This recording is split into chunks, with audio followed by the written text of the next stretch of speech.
Olá pessoal, hoje a gente vai falar sobre o tempo e eu prometi que as dicas seriam surpreendentes, porque hoje em dia muito se fala sobre organização do tempo, dicas para disciplina, organização, coisas que eu valorizo muito e busco muito concretizá-las na minha vida, porque eu sei que fazem toda a diferença, mas eu vou compartilhar com vocês o que foi decisivo e o que em nível de profundidade de fato fez com que eu passasse a valorizar o tempo. E surpreendentemente, eu comecei a valorizar de fato o meu tempo quando eu me deparei com a realidade da morte, quando eu encarei essa realidade de frente. Ou seja, o fato de que todos nós vamos morrer a qualquer momento. Porque muitas vezes a gente até aceita o fato, todo mundo vai morrer, mas a gente não se dá conta de que a gente não tem a menor ideia de quando isso vai acontecer. Isso pode acontecer daqui a 70 anos, ou pode acontecer daqui a 10, ou a 5, ou um mês. A gente realmente não sabe. Quando eu de fato encarei isso de uma forma real, né? Não de uma forma assustadora, nem de uma forma a mentir para mim mesma, mas de uma forma realista. A morte é uma realidade iminente para todos nós. Eu comecei a pensar o seguinte: se eu morresse hoje ou daqui a um ano, eu vou morrer feliz? Eu vou morrer realizada? E eu percebi que tinham várias coisas que faziam com que eu não quisesse morrer. Ou seja, eu não tinha realizado muitas das coisas que eu queria realizar. E no caso eram coisas de aspecto material, vamos dizer assim, né? Que era obter meu sucesso profissional, constituir minha família. Meu sonho sempre foi ter um marido muito bacana, ter filhos, família grande, netos, enfim. E eu vi que aquilo estava longe de ser realizado. Afinal de contas, nem namorado eu tinha ainda e eu estava só começando a minha carreira. E eu me coloquei a refletir sobre isso, pensando o seguinte: bom, mas pode realmente acontecer de eu morrer sem ter conquistado essas coisas? Porque se eu morrer nova, por exemplo, eu não vou morrer velhinha, cheia de netos e etc, né? Da forma que eu tinha imaginado.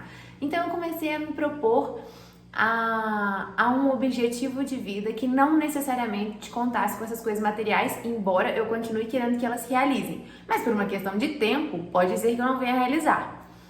E aí eu me propus ao seguinte objetivo: eu quero morrer, né? Eu quero encerrar essa vida tendo dado o meu melhor, tendo dado a mim mesma e a todas as pessoas que me cercam o melhor que eu posso dar. Ser uma pessoa melhor a cada dia, ou seja, transformar cada dia um dia importante na minha história. Isso começou a fazer toda a diferença, porque é como se fosse o seguinte: bom, se eu morrer hoje, eu tive um dia bom?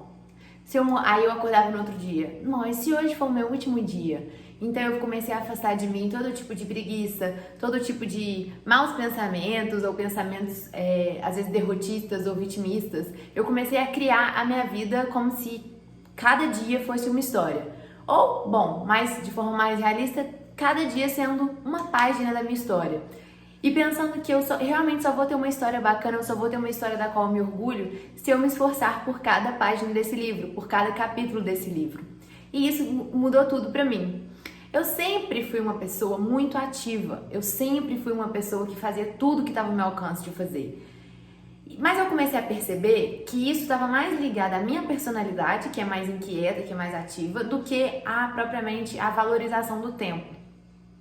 E de fato essa valorização genuína veio quando eu me deparei com essa realidade de que o nosso tempo aqui é limitado e que eu precisaria priorizá-lo com as coisas que mais importam pra mim. Foi aí que eu fui fazendo esse checklist, né, das coisas que realmente importavam pra mim, e eu comecei a colorir meus dias da forma que de fato me faziam orgulhar da história que eu estava escrevendo. E essa é uma das coisas que eu gostaria de compartilhar hoje com vocês, né? Escreva a sua história da forma que você gostaria de lê-la. Uma história que seria bacana, divertida, animada, bonita, que você se orgulha. E bom, eu sempre fui muito ativa, muito inquieta e sempre valorizei muito meus dias. Sobretudo aqueles de segunda a sexta-feira. Ou seja, eu sempre trabalhei bastante, sempre estudei, sempre cumpri todos os meus compromissos. Mas eu comecei a reparar que nos finais de semana eu meio que jogava meu tempo no esgoto. Vou explicar.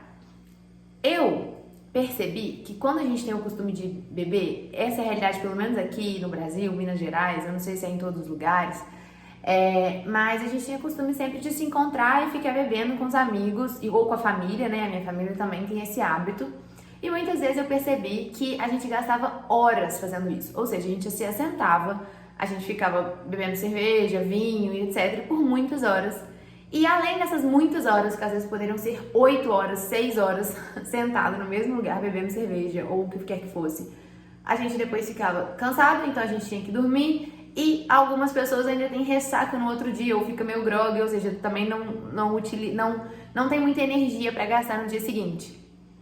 E eu comecei a ver que, como eu era uma pessoa que já estava me preocupando com a forma como eu ocupava meu tempo e já corria atrás de segunda a sexta-feira para fazer tudo que estava ao meu alcance, eu desproporcionalmente gastava meu tempo com bebidas no final de semana.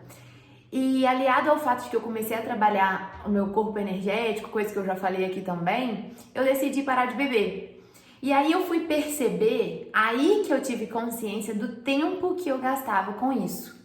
E tá tudo bem beber, não tem problema nenhum, cada um faz as suas escolhas. Eu tô satisfeita com a minha, mas eu não acho que isso é uma regra geral. Cada um vai escolher da forma que quiser. Mas definitivamente eu gastava muito do meu tempo sem perceber com esse tipo de hábito. E foi essa troca de hábito que fez com que eu tivesse condição, por exemplo, de criar esse canal, que foi a realização de um sonho pra mim.